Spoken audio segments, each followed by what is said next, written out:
Hello guys, இப்போ நம்ம சேனலில் காரசாரமான மஷ்ரூம் தொக்கு செய்யலாம். ஸோ ஃபஸ்ட்டு நான் க்ளீன் பண்ணுற மாதிரி இதை க்ளீன் பண்ணிக்கோங்க. அந்த மேலே இருக்க அவுட்டர் ஸ்கின்னை வந்து ரிமூவ் பண்ணிடுவோம். ஸோ நீங்கள் ரிமூவ் பண்ணலனாலும் ப்ராப்ளம் இல்லை. அவுட்டர் ஸ்கின் வந்து பார்த்திங்கன்னா ரொம்ப தின்னாக இருக்கும், பட் கொஞ்சம் வந்து சிவி ஃபீல் கொடுக்கும். ஸோ அதனால தான் இப்போ நல்லா வாஷ் பண்ணிக்கலாம். எல்லாத்தையும் ஸ்கின்லாம் ரிமூவ் பண்ணிவிட்டு அப்புறம் குட்டி குட்டியாக இதை கட் பண்ணி வச்சாச்சு. இப்போ ஒரு பேனில் எண்ணெய் விட்டுட்டு கொஞ்சமாக கடுகு பொரிஞ்சதும் கொஞ்சமாக வந்து ஜீரகம் ஆட் பண்ணிக்கோங்க. இப்போது இது கூடயே வந்து கறி லீவ்ஸ் ஆட் பண்ணிக்கலாம்.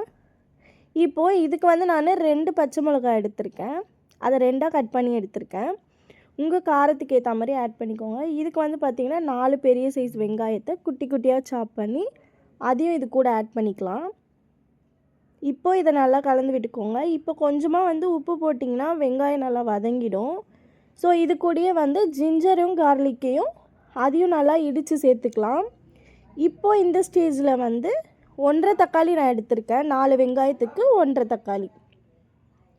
ஸோ இப்போ அதையும் நல்லா அரைஞ்சிட்டு அது கூட சேர்த்துக்கலாம். மசாலா ஆட் பண்ணிக்கலாம். கொஞ்சமாக மஞ்சத்தூள், ரெட் சில்லி பவுடர் 1 ஸ்பூன், கொஞ்சமாக வந்து கரம் மசாலா, அதுக்கப்புறம் கொஞ்சம் பெப்பரு, அப்புறம் குழம்பு மிளகாத்தூள் ஆட் பண்ணிக்கலாம். ஆட் பண்ணிவிட்டு இதை நல்லா வதக்கி விடுங்க. இப்போது இது கூட பார்த்திங்கன்னா நம்ம வாஷ் பண்ணி வச்சுருக்க மஷ்ரூமை இது கூட ஆட் பண்ணிக்கலாம். இப்போ இந்த ஸ்டேஜில் தண்ணி எதுவும் நம்ம ஆட் பண்ண வேண்டியதில்லை, ஏன்னா மஷ்ரூம்லேயே தண்ணி விடும். ஸோ அதிலே வெந்துடும். நம்ம பெப்பர் தூள் மட்டும் போட்டுட்டு 20 நிமிஷம் இதை வேக வச்சுட்டு கொத்தமல்லி போட்டு இதை இறக்கிடலாம்.